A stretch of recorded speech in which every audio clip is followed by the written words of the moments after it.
Hundreds of people are killed in the worst tornado outbreak in decades. I don't know if I've ever seen in my life anything as destructive and as tragic. Here in Tennessee, the death toll continues to climb as the scope of the damage unfolds. From destroyed homes to widespread hail damage, we're covering every angle right now on 6 News at 5. Live from the news station, WATE TV Knoxville, this is 6 News at 5. Violent weather stretches across the southeast in what is being called the worst tornado outbreak since 1974. Now, Tennessee is right in the middle of it, with the death toll just rising now to more than 30 people. 7 of those deaths are in Greene County, and that is where 6 News anchor Kristen Farley is covering this story live for us tonight. We are right here in Camp Creek in the heart of all of the devastation here in Greene County. The death toll continuing to rise.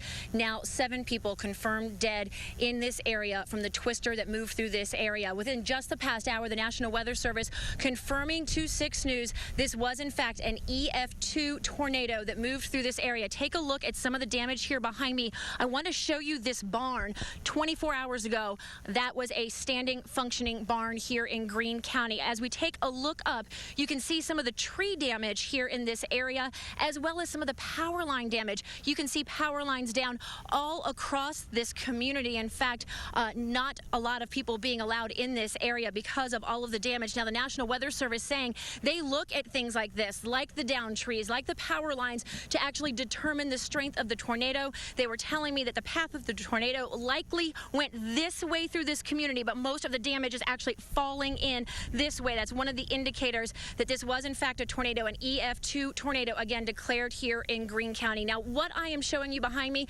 this is really just a small glimpse of the damage here in this community. 6 News reporter Mona Nair has been out all afternoon, and you have seen so many pockets of this community and talked to so many people, and I know remarkable stories of survival. Yeah, Kristen, you know, even when you look around right now, you can see debris strewn everywhere. Not only were a lot of these homes flattened, but the debris strewn for miles, and people left to pick up the pieces. We spoke to some of them. All of a sudden, a big gust of wind came, and we all came in, and my son said, it's here, it's here. And we ran to the center hallway, and we covered each other. And Terry Worley says she hung on tight to her husband and son as the roof of their home blew off and the walls caved in. So I opened the bathroom door and looked, and everything was caved in, so we broke out the bathroom window and just went out it. Angela Norton says she convinced her grandma and grandpa to get out of their home in the nick of time. Their entire house flattened to pieces. He wasn't going to go. He didn't think that anything was going to happen because we always get bad wind out here. And I basically drug him out. And then right after that, it just went. She says people in the homes on both sides of them were killed. There was 2 that was in the bed, and they said it killed them. And then there was one up here, they said it killed. With large trees uprooted and power lines down, many here haven't ventured far from their destroyed homes since it happened. Norton and Worley say picking up the pieces will be tough, but nothing compared to what people who lost loved ones are going through. It would have probably killed my papa and mama too. So. Oh, and I feel so bad. There's so many people that lost their lives. This is material. You can't replace a life. That's a shame. It's a shame. Now, apart from these fatalities, the Sheriff's Office is also going out and looking for missing people. What they're doing, Kristen, is that they're working with these families. They're going out to the places where these missing people may be and trying to help search for them. But again, they really cannot put a figure on how many people could be missing tonight. No, they say it's hard to say. Just devastating. All right, Mona, thank you so very much. We also talked to a chaplain earlier today from rural Metro in Knoxville who's here in the area. And while he didn't want to go on camera, he said the devastation here and the stories here, just nothing like he has ever seen before throughout his career. Again, 7 people confirmed dead here in Greene County. That number, unfortunately, could rise. We do want to take a look. We have 34 fatalities throughout our state because of this storm system that moved through overnight. Let's take a look at some of the numbers. Hamilton County, 9 fatalities. Bradley County, also 9. Bledsoe, 4 people killed there. Johnson County, 2 people. Sequatchie and Washington, 1 person in each county killed by these storms. Now, 6 News reporter Erica Estep was down in Bradley County today. Again, one of the areas hurt badly and damaged homes, buildings, lost lives in that area. She joins us now live in the newsroom with more. Erica? That's right, Kristen. We actually just got back into the 6 newsroom, and it's extremely hard to put into words what we saw. We only got a chance to look at 3 neighborhoods, and there are still some blocked off to anyone who doesn't live there or isn't emergency personnel. But we did see homes that have been leveled. One entire neighborhood no longer exists. Power poles snapped in half, massive trees ripped up, roots and all, then tossed onto homes and into roadways.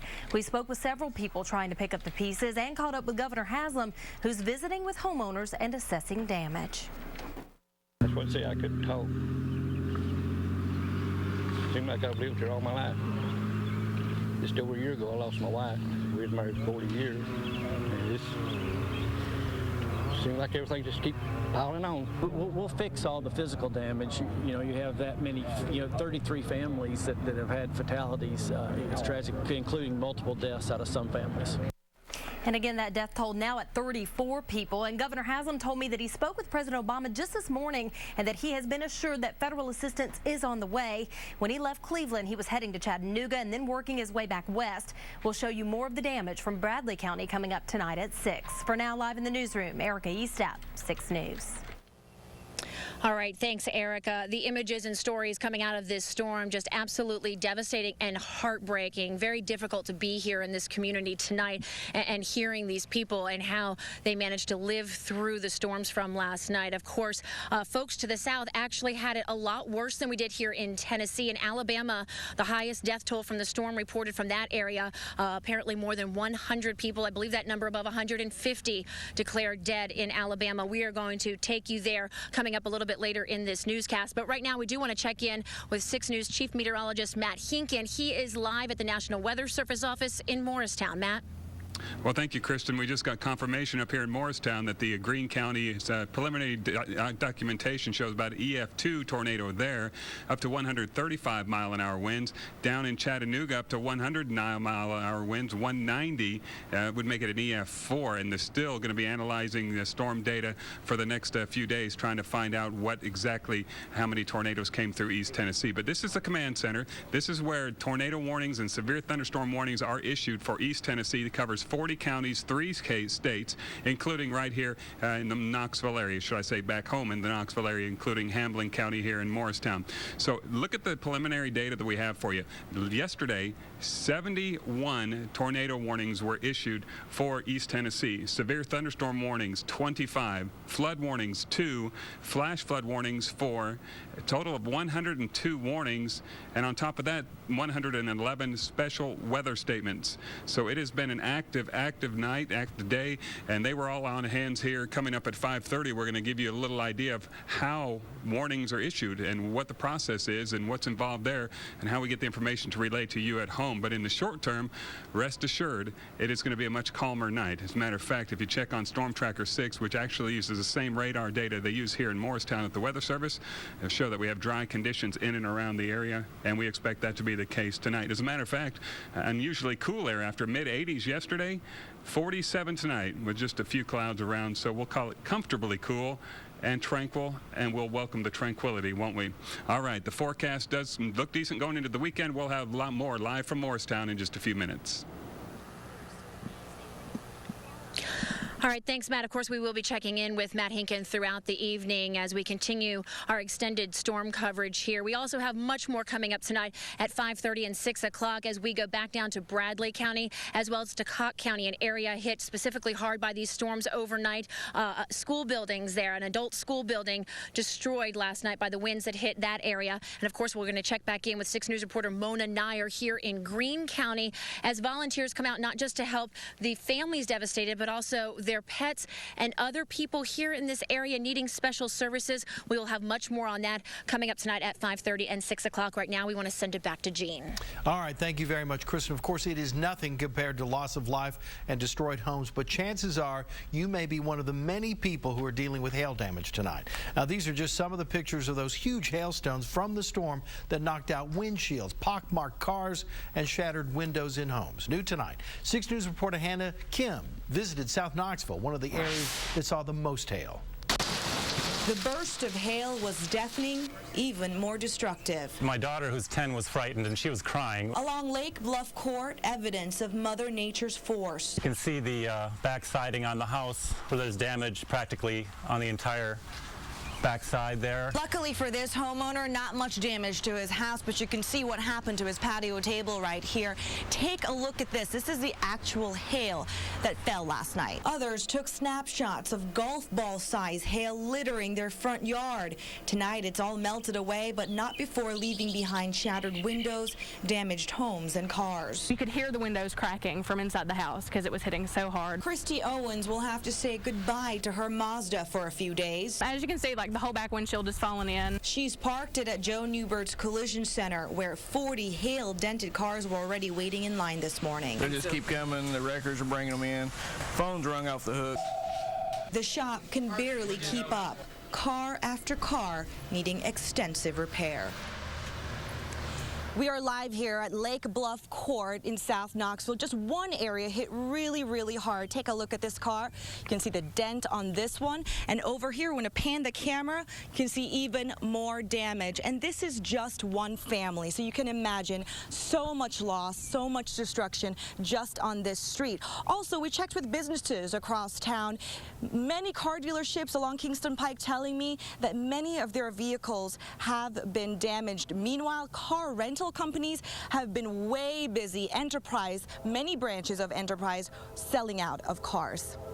We're live in South Knoxville. Hannah Kim, 6 News. All right, Hannah, thank you very much. The Knoxville Police Department was not spared from all this. They are also dealing with hail damage. At least 26 of their Crown Vics damaged, some needing new windshields, others just have surface damage. Well, 2 school systems closed today because of damage, and power outages say they will remain closed. Cobb County and Monroe County schools closed again tomorrow. And for the latest updates on school closings, just go to our website, WATE.com. Now, I've pulled up the KUB website. KUB, along with other area utility companies, has been working since Monday's first round of severe weather to restore power to homes and businesses. You may recall at one point on Monday, 44,000 homes were without power. Let's take a look at the power outage map right now, and just about 3,000 people are without power at this point. And that is a combination of all this week's storms. As you can see there, the majority of power outages remain in South Knoxville. Also, more than half of Fort Loudon Electric customers were without power last night. That's about 19,000 people. Crews are working around the clock to get the power back on to those folks as well. Well, some of that hail damage in South Knoxville also forcing a library to close. The library says the South Knoxville branch on the 4500 block of Chapman Highway will be closed indefinitely. Yesterday's storms causing significant damage to the roof there and some of the books. Cleaning crews were on hand today to begin the long cleanup process. The library says the damage they've seen is typical of what's being reported in nearby neighborhoods. Hail damage to the roof, some water got into the building. Clearly there's a significant amount of damage. We're doing the best we can to protect the collection. So it's, it's what a lot of people in this area have suffered. We're right there with everyone else. The library says the books will be placed in storage until the building's been repaired and that the collection will not be split up. Several volunteers were also on hand at the UT Botanical Gardens today to help clean up damage there. At least a dozen trees were destroyed or uprooted. The damage from the storms on Monday and Wednesday night. In addition to downed trees, the rose garden was damaged and other plants were destroyed. Still to come tonight, we have just learned a local Air Force pilot has been killed overseas, plus massive damage across the southeast. Coming up, we'll take you to Alabama, where officials say more than 160 people are dead following tornadoes there yesterday. Plus a warning for consumers tonight. Find out how some con artists could try to take advantage of storm victims and what you can do to protect yourself. We'll be back.